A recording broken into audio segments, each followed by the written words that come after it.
بیچوں بیچ اس لیے ہے کہ 2003 سے 2006 تک میں فارماسسٹ ایک ہاسپٹل میں جاب کیا کرتا تھا اور رات میں انگریزی زبان سیکھتا تھا. تو ویسے تو 3 مہینے کا کورس ہوتا، لیکن ابا جان کی طبیعت خراب ہونے کی وجہ سے میں نے اس 3 مہینے کے کورس کو 3.5 سال تک پڑھتا رہا. یہ اللہ کی پلاننگ تھی. وَمَكَرُوا مَكَرَ اللَّهُ وَاللَّهُ خَيْرُ الْمَاكِرِينَ. ہم کچھ پلان کرتے ہیں اور اللہ کچھ پلان کرتا ہے، اور اللہ کی پلاننگ اعلیٰ ہوتی ہے، سپیریئر ہوتی ہے، سپریم ہوتی ہے. تو پھر اس کے بعد میں نے جاب چھوڑ دی ہے، گورنمنٹ جاب بھی ملی مجھے، وہ بھی میں نے چھوڑ دیا. اور جاب چھوڑ کر میں جب ٹیچنگ لائن میں آیا، ٹیچر بنا 2007 میں. 2007 سے 2016 تک پورے 10 سال میں انگریزی پڑھاتا رہا. اور 2017 میں مولانا بدرالدین اجمل صاحب نے مجھے فون کیا ایک لڑکی کی اسپیچ سن کر، میری تقریر سن کر نہیں. ایک لڑکی نے حضرت عمر رضی اللہ تعالیٰ عنہ اور آپ صلی اللہ علیہ وسلم پر تقریر اسپیچ دی تھی اروند کیجریوال صاحب کے پریزنس میں. گڈ لیڈر، آئیڈیل لیڈر اور گڈ گورننس میں. تو وہ مولانا بدرالدین اجمل صاحب کو اتنا پسند آئی اسپیچ، وہ فوری مجھے فون کیا اور فون کر کر سب سے پہلا جملہ آپ نے فرمایا تھا کہ آپ مجھے 10 سال پہلے کیوں نہیں ملے، مجھے اچھے لوگوں کی تلاش ہے. تو آپ نے کہا فوری آپ جہاں بھی ہیں آپ ہو جائے آسام تشریف لے آئیں گے. تو میں آسام گیا، وہاں پر ورکشاپ کیا. تو وہاں میں نے لڑکیوں کو ایک اسپیچ دی تھی ہاسٹل گرلز کے لیے. ایسے دہاڑے مار کر رو رہی تھی لڑکیاں وہ اسپیچ سن کر. اور پورے دنیا کے کنٹریز، شاید کوئی کنٹری بچا ہوگا، وہاں سے مجھے کالز آئے. تو یہ جو ٹیچر سے میں اسپیکر بنا، اس میں آسام کا بہت بڑا حصہ ہے اور مولانا بدرالدین اجمل صاحب کا بھی بہت بڑا حصہ ہے. اور اسی ورکشاپ کے ختم پر، کانوکیشن پر، میں نے ایک ڈیبیٹ رکھا مدر اور فادر پر. اور وہ جلالیہ مدرسے کے شیخ الحدیث شمس الدین صاحب کی بٹیا اور ایک کریم گنج سے ہی ایک لڑکی، ایک مدر اور ایک فادر کو فیور کر رہے تھے. وہ جہاں تک میرا علم ہے قریب 20-25 کروڑ لوگ اس کو دیکھے ہیں different social media platforms پر. تو یہ جو ٹیچر سے میں اسپیکر بنا ہوں، اس میں آسام کا بہت بڑا رول ہے، بہت بڑا رول ہے ماشاءاللہ.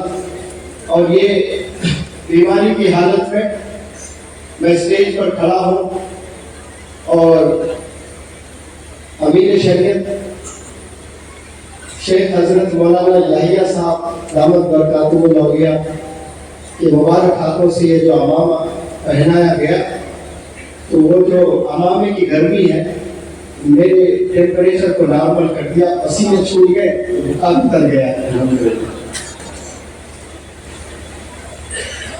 تو یہ دراصل یہ جو اسٹیج ہے یہ طلباء کے لیے ہے جو پارٹیسپیٹ کیے ہیں، اور علماء کا اسٹیج ہے. لیکن یہ مولانا حذیفہ صاحب مستانوی دامت برکاتہ ان کا جگر ہے، جو میرے جیسے اپنے ٹیچر کو لے کر گھوم رہے ہیں. ہندوستان کے چپے چپے میں مجھے لے جا رہے ہیں. افریقہ کے جنگلوں میں بھی جا کر 3 وہاں کی کنٹریز میں میں نے اسپیچز دیے، اور یونائٹڈ کنگڈم کے 15 سٹیز کے سب مدارس میں میرے آپ نے لیکچرز رکھے. یہ لیڈر کی نشانی ہوتی ہے، اپنے آپ کو پیچھے رکھ کر مجھے آگے رکھتے ہیں اور کہتے ہیں کہ سر آپ کے بڑے عاشق ہیں اور آپ کو سننا چاہتے ہیں. تو آپ کی بات بھی سن کر اگر وہ بدل جاتے ہیں تو ہمارے لیے بہت بڑا اچیومنٹ ہے، کیونکہ بدلنا سب سے امپورٹنٹ چیز ہے. وہ کس کی گول سے بدلتے ہیں یہ امپورٹنٹ نہیں ہے، انسان میں بدلاؤ آنا یہ بہت امپورٹنٹ چیز ہے. یہ جگر آپ رکھتے ہیں ماشاءاللہ. اتنا بڑا ادارہ، ہندوستان کا سب سے بڑا ادارہ، یعنی جس میں 10,000 طلبہ پڑھتے ہیں اور 100 ادارے ہیں اور اس کے پریزیڈنٹ ہیں، اور مجھ جیسے اپنے ٹیچر کو ایسا موقع دیتے ہیں. میں اس پلیٹ فارم سے آپ کا تہہ دل سے شکریہ ادا کرتا ہوں. اور میں ہر پلیٹ فارم سے ایک میسج دینے کی کوشش کرتا ہوں. یہ دینی محفل ہے، دین کا سیکھنا، دین کا سکھانا دو بھی ثواب ہے. دین کا سیکھنا، دین کا سکھانا، یا قابل ٹیچر بننا یا قابل لیڈر بننا، اس کے لیے میں نے تو سمجھا ہے، اس پر میں روشنی ڈالتا ہوں.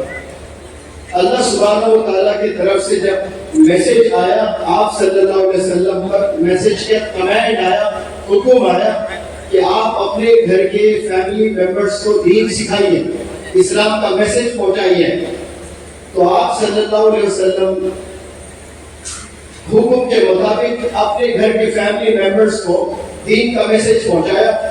پھر کچھ دن بعد پھر میسج آتا ہے کہ ابھی آپ اپنے خاندان کے ممبران کو یہ دین کا میسج پہنچائیں.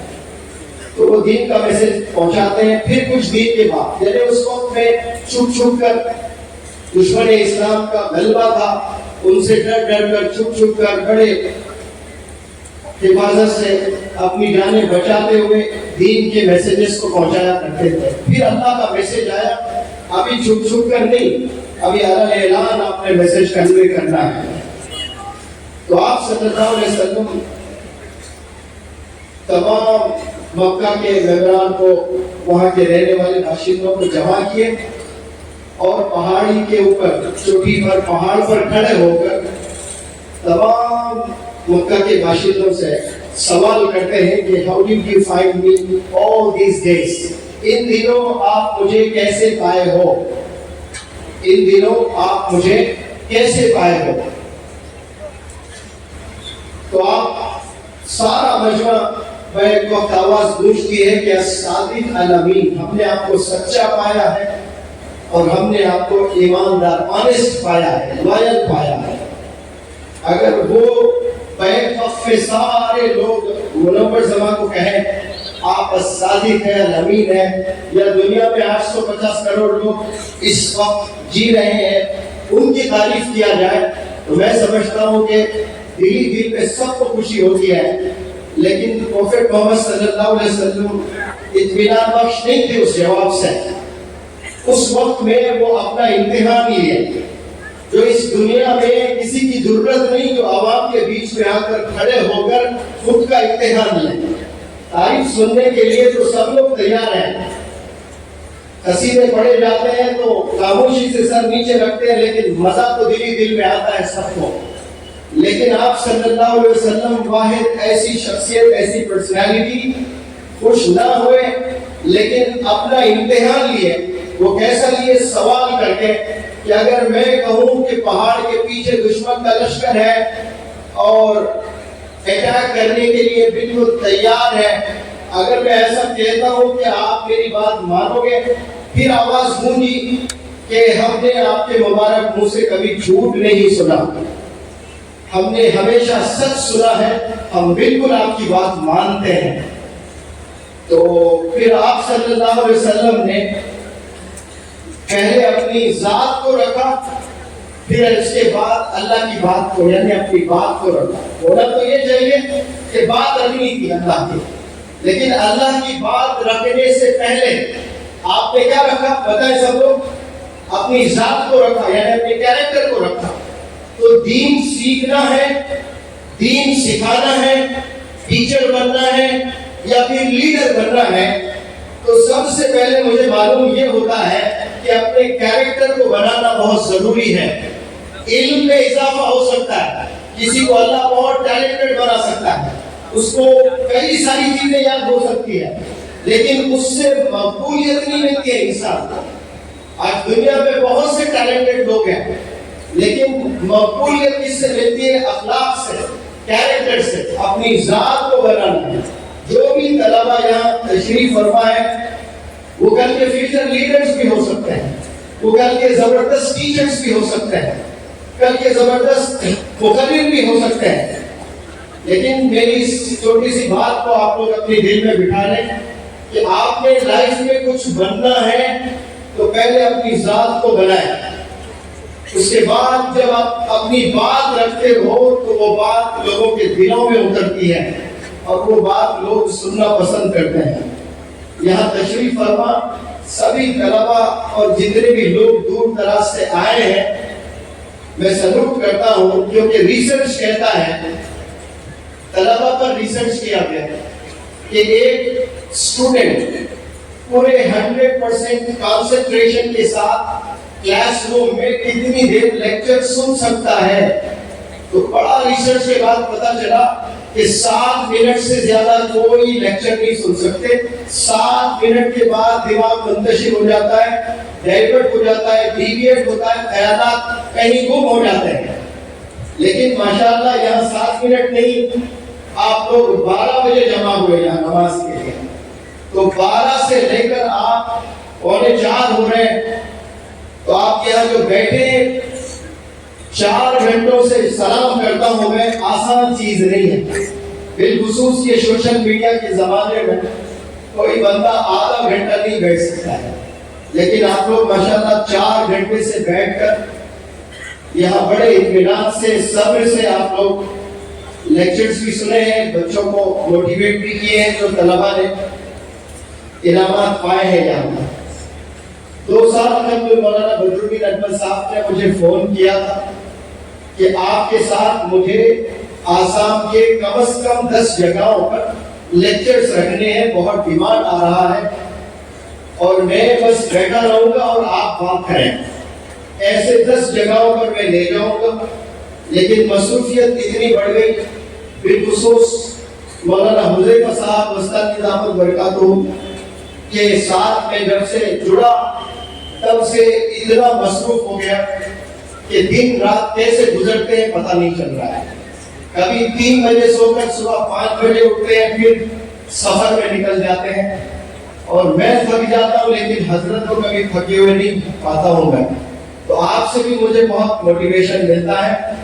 تو میں دور دراز سے آئے آسام کے تمام نوجوانوں سے میں یہ وعدہ کرتا ہوں، جو وعدہ میں نے مولانا بدرالدین اکبر صاحب سے کیا تھا 1.5 سال قبل، لیکن وقت کی تنگی کی وجہ سے یہاں آ نہیں پایا، لیکن بہت جلد انشاءاللہ کم از کم 5 جگہ ضرور میں آسام کے حصوں میں یا 10 جگہ انشاءاللہ آؤں گا، اور تمام ینگسٹرز کو جمع کر کے میں بہت تفصیل سے پرسنالٹی ڈیولپمنٹ، کیریکٹر ڈیولپمنٹ پہ میں ضرور لیکچرز دوں گا انشاءاللہ۔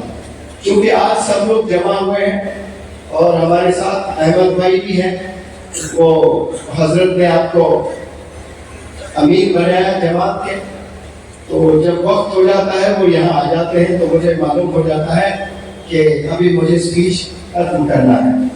تو جیسے 4 بجتے ہیں آپ ادھر آ جائیں پلیز، آپ سے گزارش، تاکہ وقت پر عصر کی نماز سب لوگ ادا کر لیں۔ میں تمام جتنے بھی نوجوان طلبا ہیں اور دور دراز سے جو مجھے سننے آئے ہیں، ان سے میں ایک بات کرنا چاہتا ہوں کہ کامیاب ہونے کے لیے آپ کس گھرانے سے تعلق رکھتے ہیں یہ بالکل بھی دیکھا نہیں جاتا ہے، یعنی اس کا کوئی تعلق نہیں ہے کہ آپ کس گھر میں پیدا ہو، آپ کی زندگی کس حالت میں گزر رہی ہے، اس کا تعلق کامیابی سے کچھ نہیں ہے۔ آپ کتنے قرض میں ہیں، آپ کتنے پریشانی میں ہیں، آپ کون سے سلم میں رہتے ہیں، آپ پر کتنی مصیبتیں ہیں، آپ پر کتنے چیلنجز ہیں، کتنے آبسٹیکلز ہیں، کتنے ہارڈشپس ہیں، کتنے ہنڈرنسز ہیں، کتنی رکاوٹیں ہیں، کتنے پرابلمز، ڈیفیکلٹیز آپ کے زندگی میں ہیں، اس کا تعلق کامیابی سے نہیں ہے۔ کامیابی انسان کو کوئی بھی فیلڈ میں اگر آپ چاہتے ہو تو سب سے پہلی جو چیز ہے وہ ارادہ، نیت۔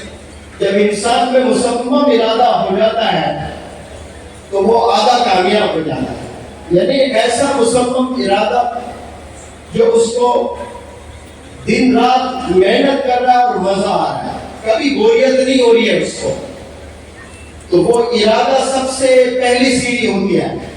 اب یہاں بہت سے بڑے خواب آپ لوگوں نے بھی دیکھ رکھے ہیں. اس دنیا میں کئی سارے پرندے ہیں، جانور ہیں، کتنے سارے جانور ہیں. اس میں ایک مچھلی بھی ہے. ابھی میں نے پڑھا 500 سال کو مچھلی کا لائف سپین ہے، 500 سال جی رہی ہے.